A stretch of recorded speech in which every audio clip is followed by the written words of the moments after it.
18분의 환웅천왕이 1565년 동안 다스렸다. 지금 50대 이상 되는 사람들은 어릴 때 반만년 배달민족, 배달의 역사를 외쳐왔어요. 그러니까 우리 한민족의 동방 역사의 출발점은 백두산 신시에서 배달로 시작됐다. 야, 그럼 배달이 나라 이름이냐? 민족 아이덴티티를 얘기하는 거냐? 그건 나라 이름이다 이거예요. 환웅천왕이 건설한 동방의 한민족 첫 번째 국가, 한민족사의 첫 번째 국가가 배달이다. 우리가 말하는 저 붉은 악마 원조 치우천왕은 바로 14세, 본래 우리 호칭으로는 자오지 환웅이다. 중국 사람들은 이제 치우라고 이렇게 불렀죠. 우리를 배달이라고 했는데 그 사람들은 우리를 동이라고 별칭으로 부른 것처럼 자오지 환웅을 그들이 치우로 부른 거야. 하마천 사기 첫 페이지를 보면은 역사 조작을 어떻게 했느냐.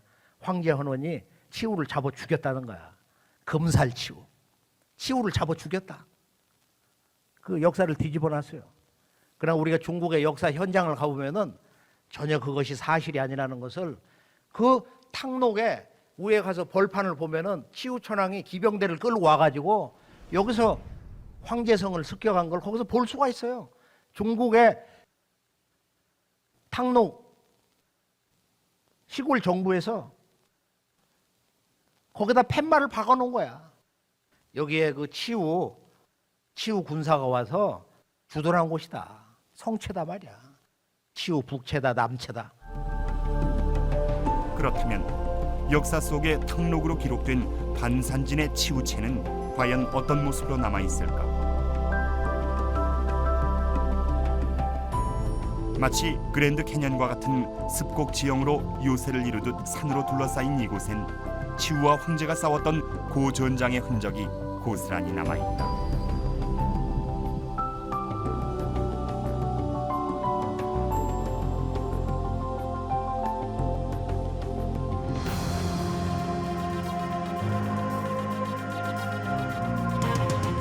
치우는 황제와의 전쟁을 위해 3개의 치우체를 꾸렸다. 그중 남체는 후방 보급기지 역할을 했습니다.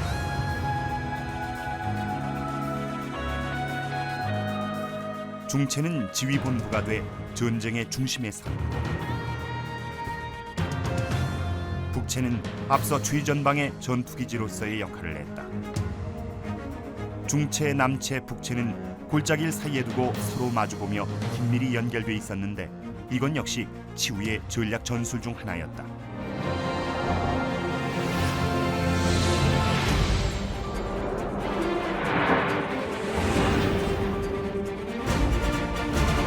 이 치우천왕 문화는 이분이 이제 이 중국 문화의 그 원형을 전해준 분이에요.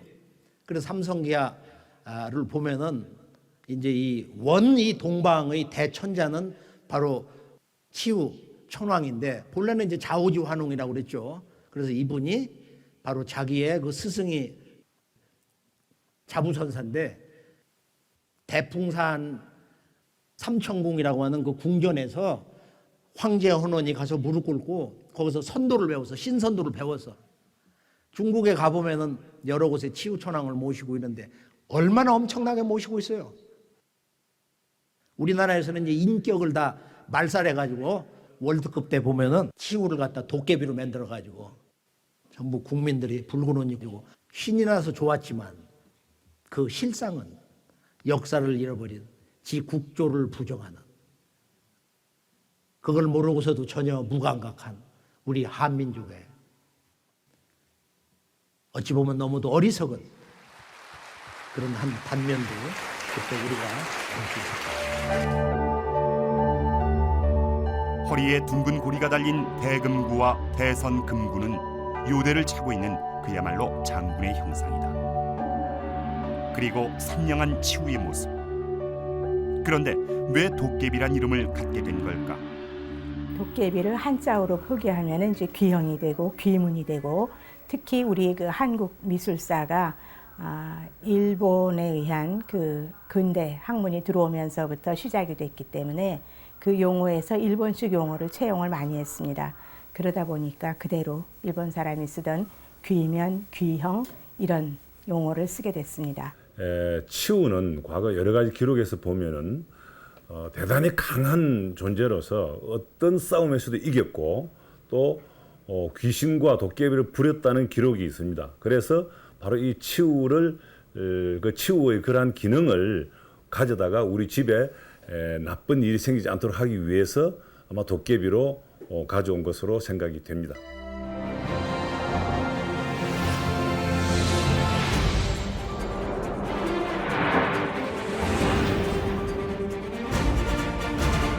이제 이 군현홍수 사건은 어떤 배경이냐면은 북경에서 우리가 서북쪽으로 한 두서너 시간 달리면은 탕록이라는 곳이 나오는데 바로 중화 문명의 발상지가 탕록이다. 뭐 제2의 탕록으로 장안 쪽을 얘기하는 경우도 있는데 바로 이제 여기에서 동북아의 제1차 역사 대전쟁이 폭발했습니다. 그것이 바로 동방의 치우천왕과 바로 중국의 역사이죠 황제헌원과의 10년 대전쟁인데 그 전쟁이 일어난 배경은 이제 신시봉기라든지 뭐 여기저기 이렇게 나와 있는데 그 핵심 내용이 뭐냐면은 본래 이 동방의 신선 문명의 근원은 치우천왕이고 그분 스승 자부선사가 이제 종주인데 그분 밑에 가서 신선도를 배웠단 말이에요. 그래서 이분이 이제 치우천왕이 자기 스승님을 존경해가지고 삼천궁을 지어드리고 거기에 이제 머물면서 황제헌원과 공공 뭐 창일 뭐 이런 사람들이 와가지고 이제 본래 그 원형 불멸의 그 선도 정신을 배웠다 이거. 그래서 우리가 중국의 그 신선도를 말하면은 황노지약이라고 그래. 황제와 노자다. 그러고서 이제 사막 내문경이라는 경문을 받아가지고서 이제 자기 고향으로 돌아갔어요. 이분이 아마 그 총명이 단군왕건 못지 않았는가 봐. 그래서 이 양반이 이제 고향으로 돌아가가지고 서방 중화 정권을 아주 강력하게 뿌리를 내리려고 했던 거예요.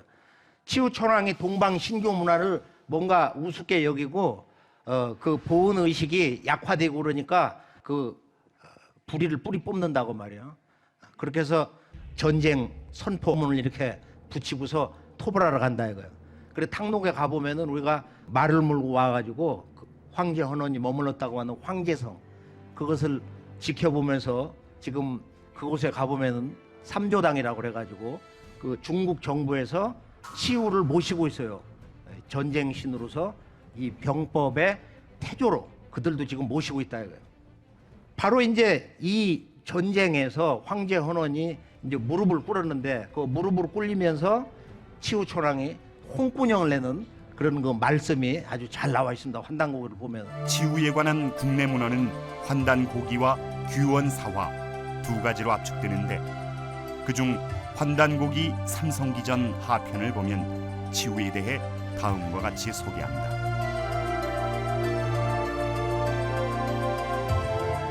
신시말기에 치우천왕이 있어 청구를 개척하여 넓혔다.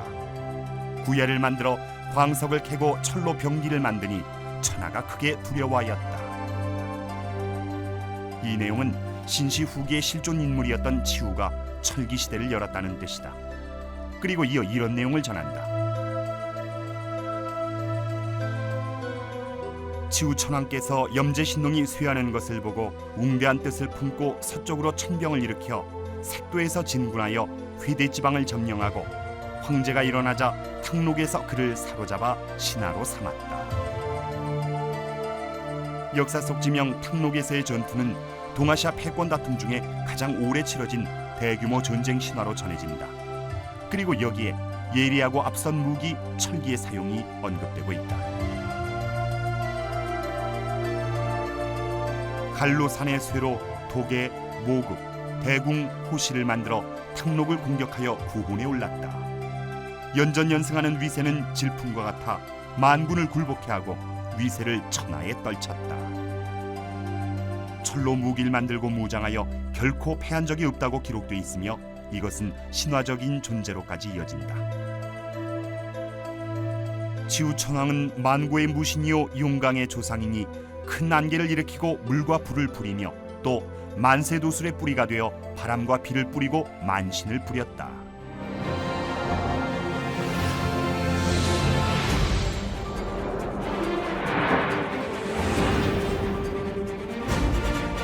지구촌 동서 4대 문명 가운데서 이 황하 문명이 어디서 나온 거냐? 황하 문명의 고향이 어디냐? 중국 문명의 탄생지가 어디냐? 이건 반드시 우리가 좀 제대로 알 필요가 있어요. 바로 이것이 탕록이다. 탕록.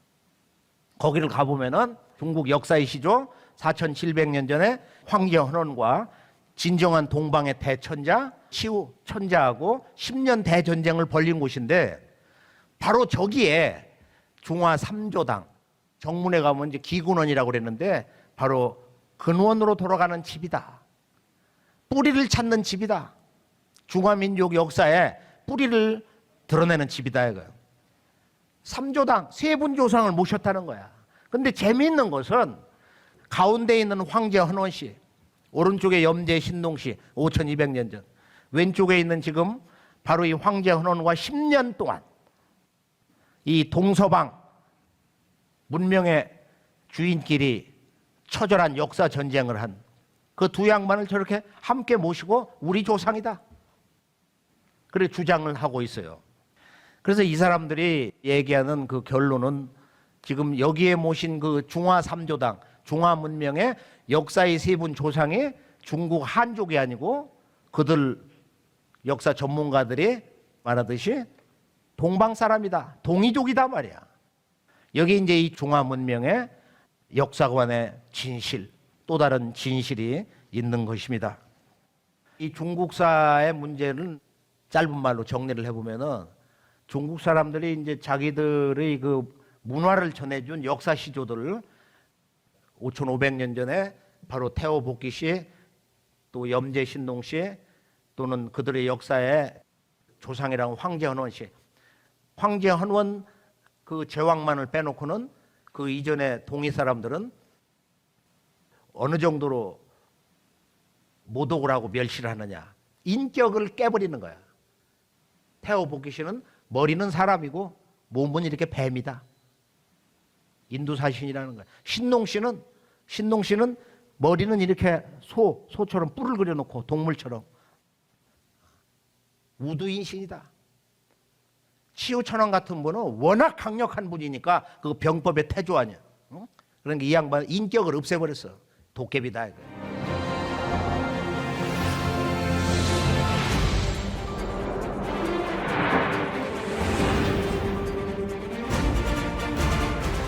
그러면 이 중화 문명 사관에 대해서 한번 정리를 해보면은 한국의 역사 현주소를 간단히 이렇게 살펴보면서 왜 중화 문명 사관이 문제가 되는 것이냐?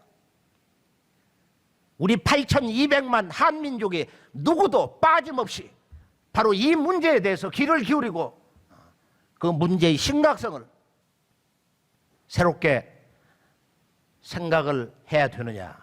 북경에서 차를 몰고 서북 쪽으로 빠른 속도로는 뭐 한 2시간 좀 넘게, 도로가 안 좋을 때 한 4시간 정도 걸리는데요. 바로 이 도시를 가보면 이제 중국 공산당 지도자들이 또 중국의 지성인들이 그들의 지금 14억 국민들에게 어떤 역사 교육을 집행하고 있는가, 이것을 제가 초겨울에 갔을 때 그 찬바람을 맞으면서 가슴 서늘하게 체험을 한 적이 있습니다. 탕록이라는 곳을 우리 한국인 역사 선생님들도 잘 모르시는데 지구촌 동서 4대 문명 가운데서 이 황하 문명이 어디서 나온 거냐? 황하 문명의 고향이 어디냐? 중국 문명의 탄생지가 어디냐? 이건 반드시 우리가 좀 제대로 알 필요가 있어요. 바로 이것이 탕록이다. 탕록. 거기를 가보면은 중국 역사의 시조 4700년 전에 황제 헌원과 진정한 동방의 대천자 치우 천자하고 10년 대전쟁을 벌린 곳인데 바로 저기에 중화 3조당 정문에 가면 이제 기군원이라고 그랬는데 바로 근원으로 돌아가는 집이다. 뿌리를 찾는 집이다. 중화민족 역사에 뿌리를 드러내는 집이다 이거예요. 삼조당 세 분 조상을 모셨다는 거야. 근데 재미있는 것은 가운데 있는 황제 헌원 씨, 오른쪽에 염제 신동 씨 5200년 전, 왼쪽에 있는 지금 바로 이 황제 헌원과 10년 동안 이 동서방 문명의 주인끼리 처절한 역사 전쟁을 한 그 두 양반을 저렇게 함께 모시고 우리 조상이다. 그래 주장을 하고 있어요. 그래서 이 사람들이 얘기하는 그 결론은 지금 여기에 모신 그 중화 삼조당, 중화 문명의 역사의 세 분 조상이 중국 한족이 아니고 그들 역사 전문가들이 말하듯이 동방 사람이다, 동이족이다 말이야. 여기 이제 이 중화 문명의 역사관의 진실, 또 다른 진실이 있는 것입니다. 뿌리로 돌아가자는 뜻을 가진 귀근원은 중국인들이 자신들의 시조라 생각하는 조상을 모셔놓은 사당이다. 그런데 여기에 치우가 있다. 当时我们搞这个建筑时候叫做皇帝祠，后来随着这个认识的升华，把蚩尤提高到始祖的地位，所以这个呢，这个大殿就改成了中华三祖堂，是这样一个来历。 중국인들의 시조를 모셔놓은 사당에 자리하고 있는 치우천황.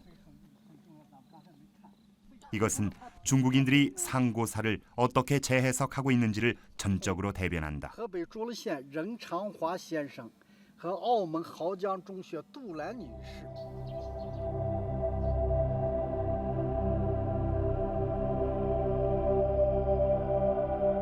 중화민족의 세 명의 시조 중화삼조. 그 주인공은 황제와 염제를 비롯해 우리의 조상으로 알고 있는 치우다. 중국에선 1980년대 이전까지만 해도 황제의 자손이라고 주장하다가 80년대 이후 황제와 염제를, 90년대 이후에는 황제와 염제 그리고 치우 모두가 자신들의 시조라고 주장하고 있다.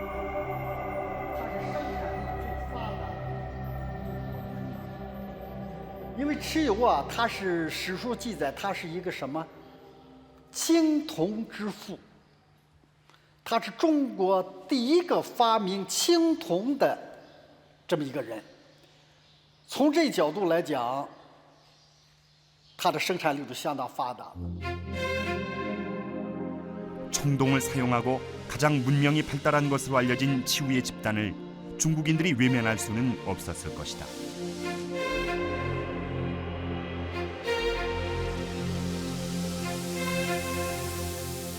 이 한편의 그림에서도 황제가 그런 앞선 문명의 치우를 무찌르고 최고의 자리에 올랐음을 강조하고 있는데 취재진이 확인한 치우체의 실제 지형으로는 설명하기 어려운 사실이었다.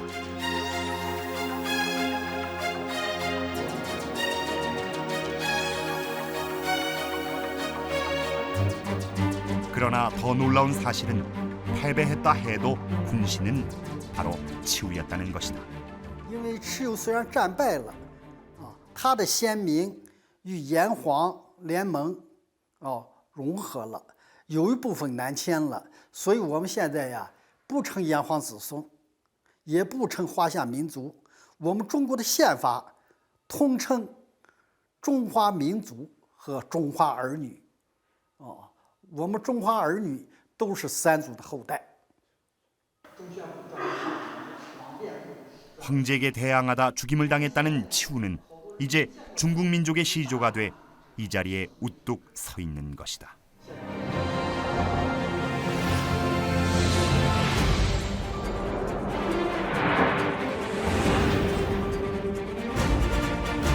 관자란 책을 보면은 이 치우천왕이 청동기, 병기를 만든 원조인데 인류 역사의 병법의 태조예요.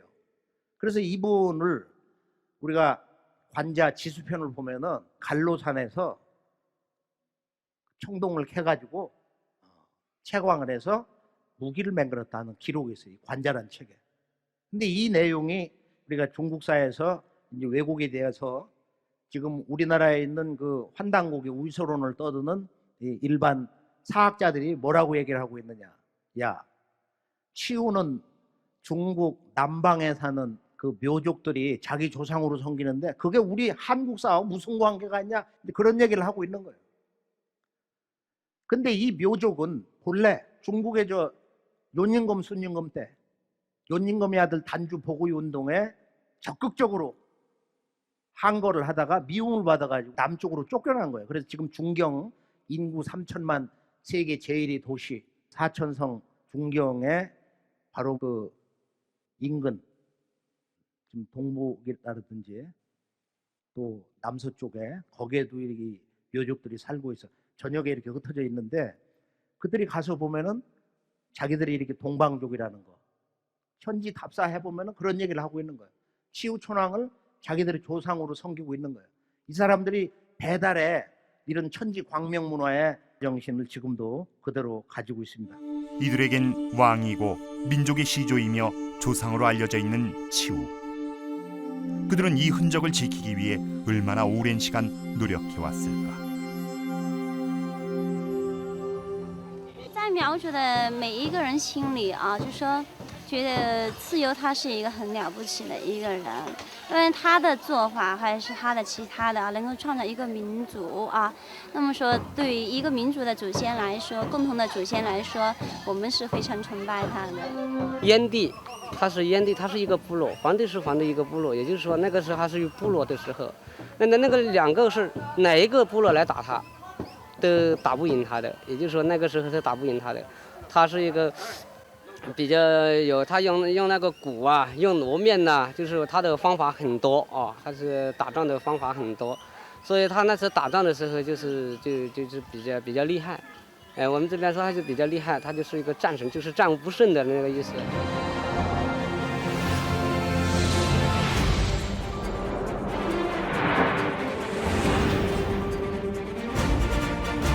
유명한 그 삼묘족 치우천왕은 우리 역사의 시조다 그렇게 외치는 묘족들이 원래는 저 북쪽에서 살았는데 원래는 환국에서 살았다는 거야 그 조상들이.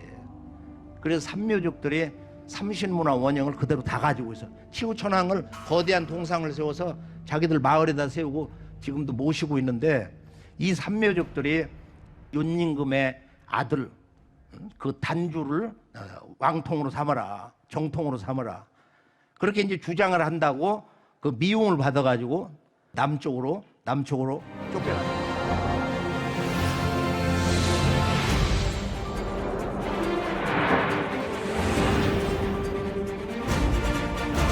치우 기청구하사 치우 천왕께서 청구를 일으켜서 만고진 무성이로다. 그 만고의 그 무용을 떨치셨도다. 이 만고 속에는 과거, 현재, 미래 영원토록 이 치우라는 분은 전쟁신이야. 전쟁을 하려면 반드시 이분에게 천제를 올려야 돼. 그래서 우리가 중국의 진나라 진시황이 그 사람이 우리 동방족 조선족 계열인데 15년 만에 패망을 당했어요. 그러고서 이제 나라가 분열돼 가지고 항우하고 유방이 마지막 최후의 전쟁에서 유방이 치우천왕 사당을 지어놓고 비장한 각오로 천제를 올리고 전쟁 승리를 축원을 합니다. 그러고 나서 승리를 해가지고 한나라를 열었어요. 그럼 오늘의 중국이 이제 자기들은 한족이라고 그러는데 바로 이 치우천왕은 이 동방뿐만 아니라 지구 역사에서 병법의 태조다. 중시조는 강태공이고 손자 오자가 이제 시조인데 이 양반은 뭐 우리 고려 충렬왕 때도 그러고 역사서에 보면 조선조 때도 이순신 장군이 임진 조일전쟁 터지고 나서 그 뒤부터 계속 해마다 이렇게 치우천왕에게 제의를 지낸 기록이 있어. 난중일기에 있거든 일부가. 그리고 우리가 이제 한강에 여기 이제 뚝제가 있고 조선 왕조 때도 군대가 이렇게 나가려면은 바로 이 뚝기라고 그래서 치우기를 흔들어. 여기에는 8궤가 있고 좀 변형된 건데 원래 뚝기는 칠성이 있어요. 그 칠성이 반드시 있습니다. 여기 지금 전쟁기념관에 있는 이것이 더 원형이라고 할 수 있어요. 그리고 지금 이 태극기 원형이 뭐냐면 바로 이 치우기야. 뚝기라고 그래가지고 이런 상식은 우리가 알아야 되고 지금 이제 도깨비로 변형이 돼가지고 인격을 완전히 파괴시켜 놔버렸지만은 우리가 묘족의 동네에 가보면 거대한 그 치우 동상을 지어놓고 우리의 조상님이다. 그리고 아주 삼신문화 이런 세계관, 우주관 그런 축제 문화 원형 원물을 추는 그런 모습에서 우리가 이 묘족이 우리와 똑같은 근원이 같은 그런 형제국이면서 이 삼신문화 원형을 우리보다 더 보존을 잘하고 있다 하는 것을 감동받게 됩니다. 회대 개귀양하니 회수와 이 태산이 모두 천황에게 기부하니 천하망능치미로다. 천하에서 그 누구도 범할 수가 없었다. 치우천왕 때 그 서방 영역이 지금 회수와 태산이다. 우리가 이제 이것을 현장에 직접 가서 여러 가지 이제 증거를 많이 보게 되는데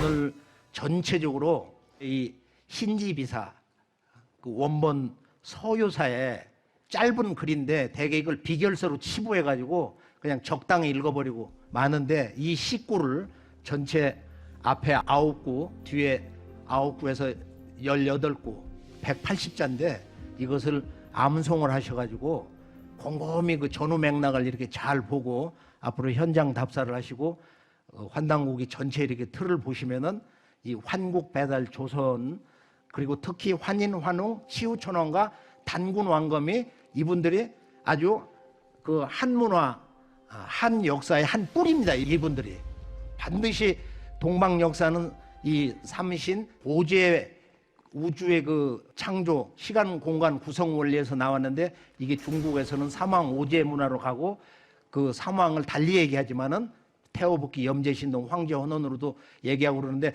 본래는 이 삼왕은 환인과 환웅 단군 환국배달 조선의 세 왕조의 건국자를 얘기한 거다.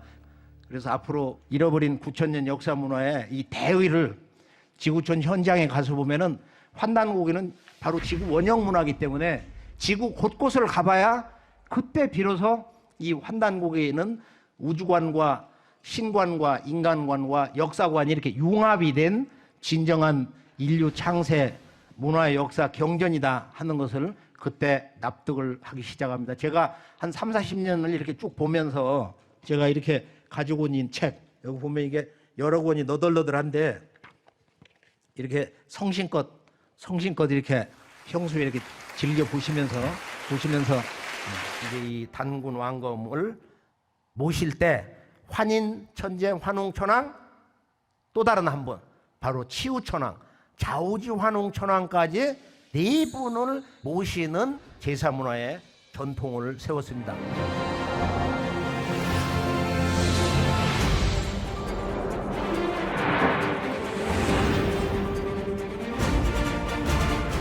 우리 역사는 그럼 과연 몇 년이나 되냐? 지구촌 사람들이 만약에 한국의 역사는 어디서부터 시작됐어? 이렇게 물으면은 한국의 역사는 캐나다 베이커 교수라는 사람하고 내 편지를 직접 주고받으면서 이제 한번 그 내용을 받고 놀랐는데 그 보면은 한국의 역사는 1000년이다. 삼국의 역사도 분열의 역사이기 때문에 실제 역사는 고려부터다. 코리아라는 말이 지금 고려 아니에요. 그러나 그 말은 원래 치우천왕의 구려에서 왔다는 것이 환단고기의 진실이에요. 환단고기의 진실.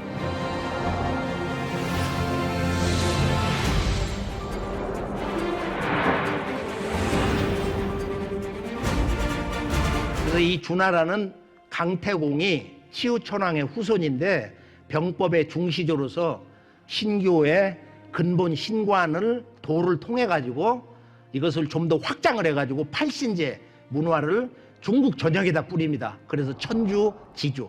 천주님만 섬기는 게 아니야. 지주, 어머니도 신이다. 하나님이다.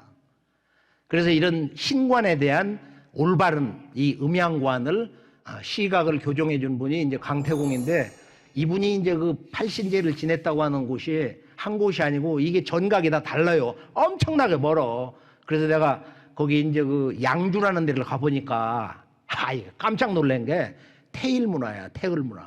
이 우주를 낳아서 우주를 잡아 돌리는 이 동력원, 율려. 이 율려가 양주더라고, 가서 보니까. 그래서 제가 그날 주인이 없어가지고 밖에서 동네 사람 뭐 별의별 이렇게 이제 어떻게 찾아가지고 문을 따고서 이렇게 들어갔는데 그 양주가 음양의 그런 양이 아니고 이 대우주를 존재하게 하는 인간이 반드시 완성해야 되는 내 몸의 이 윤려, 이 우주의 순수 음양 정신, 우주의 순수 음양 성령, 이것을 참동학 정산도에서는 이것은 파름파량이다. 이게 파름파량이 우주의 황금률인데, 우주와 인간 생명 영생의 황금률인데 가장 알기가 어려워요. 그 파름파량을 깨치는 가장 어렵다. 이 팔수를 가지고 신선 문화를 상징하는데 이게 건축으로 완성된 건 이슬람 문화야. 이슬람의 그 문화 중심지를 가서 보면은 그 모스크 사원이 대개 8개의 신전, 그 기둥은 대개 8개 그 각으로 돼 있어요. 8각으로. 그래서 우리가 북경 올림픽이 2008년 8월 8일, 그다음에 저녁 8시 8분 모택동에 중국 천하를 통일한 비밀은 어디냐? 청나라가 천하를 통일해서 중국 북경을 무너뜨린 게 뭐냐? 팔기군이야. 그 팔이 거기서 온 거거든. 그래서 우리가 이 팔신제 문화, 이 팔신제 문화가 이 우주의 신규 문화에서 실제 음양 신관의 그 구체적인 내용 콘텐츠인데,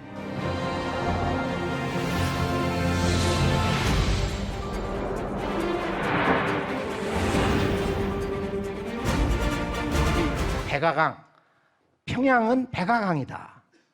평양은 만산이 있었고 이제 거기서 웅백다는 이제 단군 왕검이 제1세 왕을 번안과 마안에 이제 임명을 할 때 누구를 임명하냐? 이쪽은 치우천왕, 가장 아주 강력하고 서방을 정벌하고 역사의 기강을 뿌리내리고 그다음에 역사 전쟁에 영원히 패망은 없다는 병법의 태조로서의 아주 그 강건한 교훈을 후세에 전한 말이야. 시도남 그 치우천왕의 후손을 번안의 1세 왕으로 삼고, 이쪽은 바로 그 웅씨족의 그 직통을 갖다가 웅백다를 여기다 들여다 놓은 거야. 이제 그런 대목을 한번 잘 보시기 바랍니다.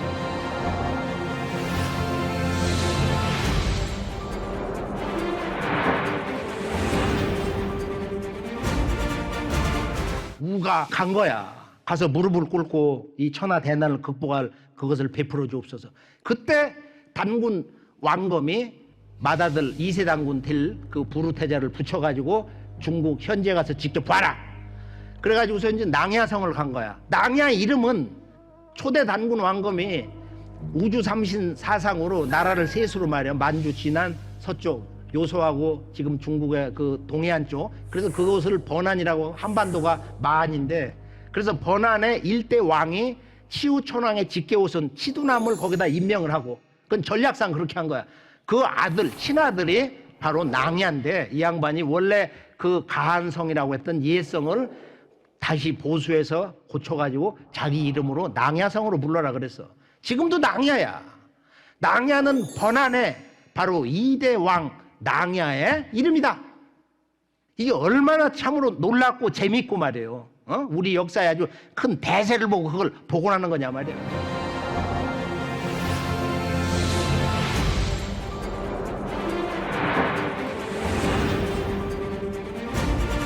그래서 우리가 이제 이 군현홍수 사건을 보면은 단군 왕검이 자기 맏아들 부르태자를 어디로 보냈냐면은 산동성 제성현에 있는 낭야성에 이렇게 보냈는데, 낭야는 사만 가운데 이 번안의 일대 왕이 이제 치두남인데, 치우천왕의 그 후손 직손 가운데서 아주 그 지혜가 뛰어나고 기상이 좋아가지고 전략적으로 그 후손을 번안의 일대 왕으로 삼았어요. 그 아들이 원래 있던 가한성을 개축을 해가지고 이걸 낭야성이라고 그랬다. 중국 현지에서도 지금 낭야라고 그래. 낭야성이라고. 낭야가 뭐냐? 이걸 알 수 있는 것은 이 천지간에 오직 환단국이 사만 관경밖에는 없는 것입니다.